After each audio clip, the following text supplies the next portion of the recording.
ang video tutorial natin ngayon ay tungkol naman sa pag-fix ng all lights blinking and auto shutdown sa Epson L3150. So mag all lights blinking siya, then mag auto shutdown siya. I-turn on muna natin yan.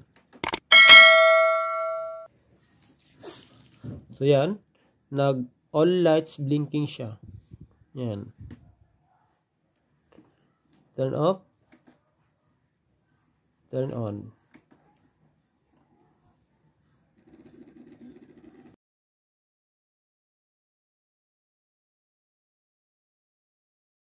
Slow yung pag-move ng cartridge niya. At makikita natin, mag-auto shutdown yan siya.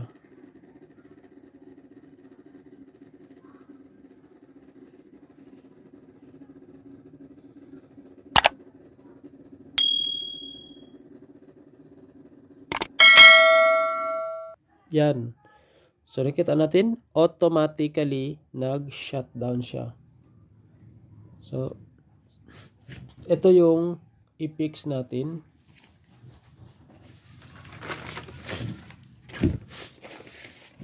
So, kung bago ka pa sa channel na ito at natulungan ka ng video na ito, huwag mo naman kalimutan pindutin ang subscribe button.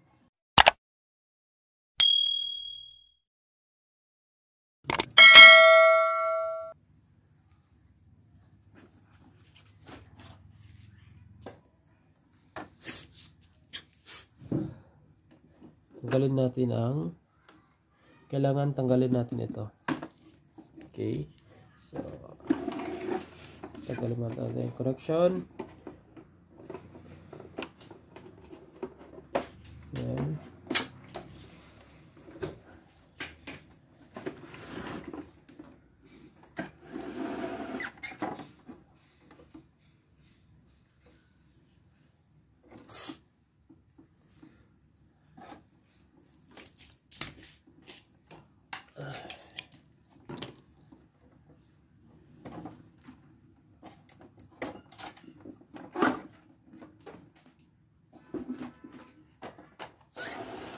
Kapag nag-auto shutdown siya, ang solusyon natin dito,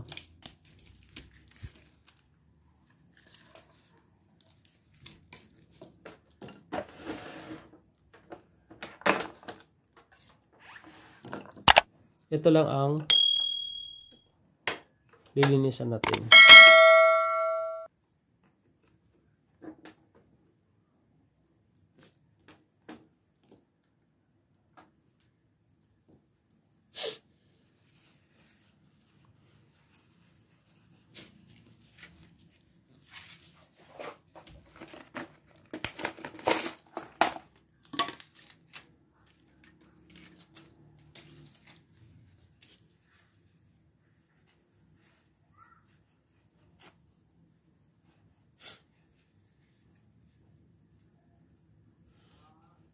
So, kapag nag-auto shutdown ng printer, ito lang ang linisan mo lang ito.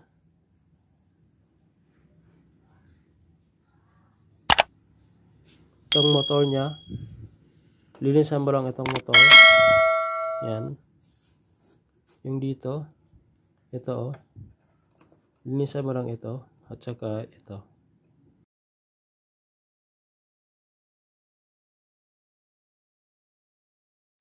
Nag-overflow yung waste ink disposal niya. Yan. So, linisan lang natin ito.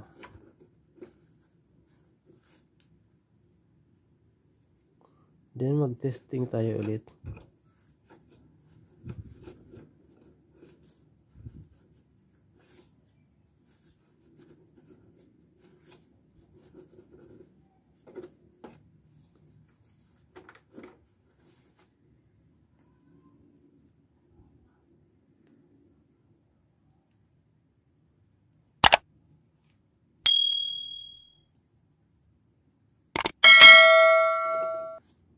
Okay, testing na tayo.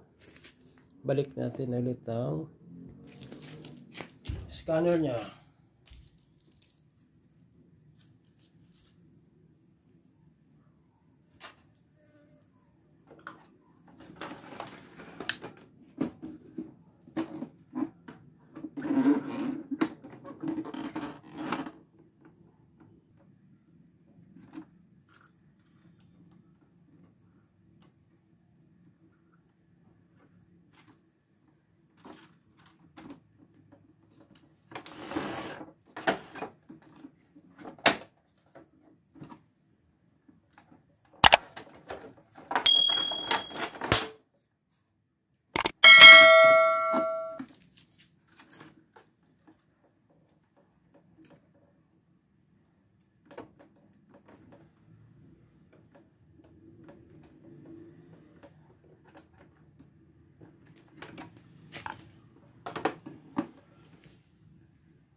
Okay guys, solved na siya. Hindi na siya nag-auto shutdown at hindi na siya nag all lights blinking.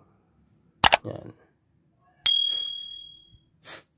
So, ngayon, steady na lang yung light niya. 2 light and ayan. So, hindi na nag-blink yung light niya at nag 2 red light na lang siya. Hindi na siya nag-blink. So, kanina kasi, nag-all lights blinking siya and nag-auto shutdown. So, nalinisan na natin yung motor niya and ngayon, nag 2 lights na lang siya, hindi siya nag-blink. Okay. Ang solution natin dito, pinutin lang itong black and white copy. Yan. So, ito. Pindutin lang ito. Automatically, ayos na yun siya. Okay. Okay na yun siya. So, ang gagawin natin ngayon, mag-test tayo para ma-prove talaga natin na ayos na siya. Okay. So, ilagay natin ito dito sa'yo. Dito.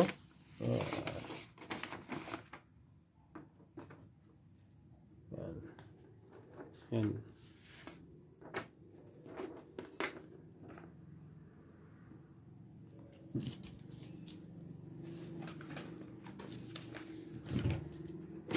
Tapos ito yung i-photocopy natin.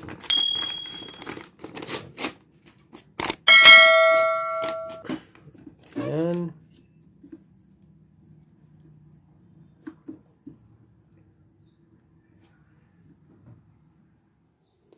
I-colored natin.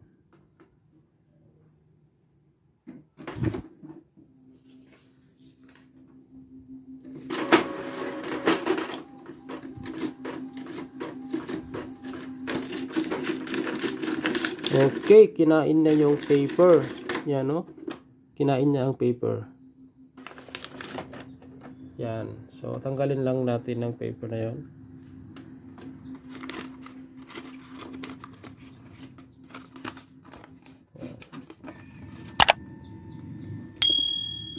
So, turn off natin para maglabas yung paper.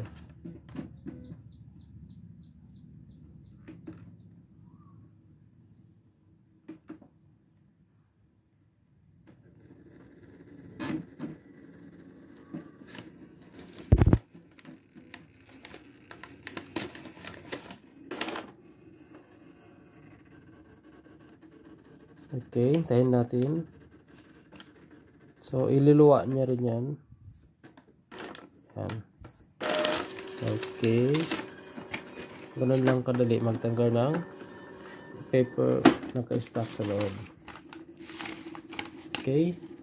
Dito naman tayo sa kabila. Gamitin na lang natin ito.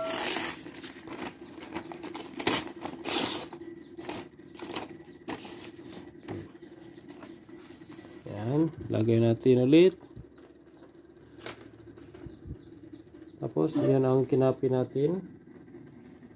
Tingnan natin. Yan.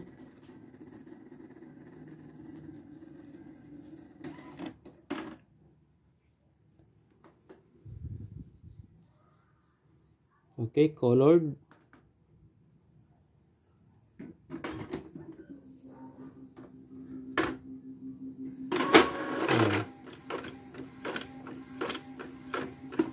Okay.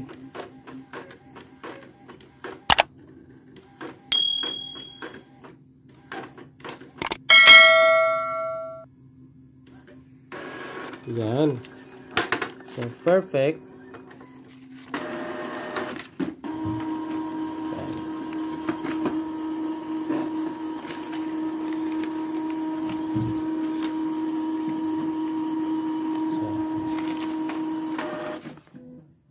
Yan. So, 100% fixed na ang problem. Kung bago pa ka sa channel na ito at natulungan kayo ng video na ito, huwag nyo naman kalimutan pinutin ang subscribe button at kung interesado ka sa ganitong content, pinutin nyo na rin ang bell notification button para updated kayo sa lahat ng latest kong upload. Sana guys, may natutunan ko sa video na ito. Hanggang dito na lang tayo. Kita-kits na lang tayo sa susunod kong video. Thanks for watching!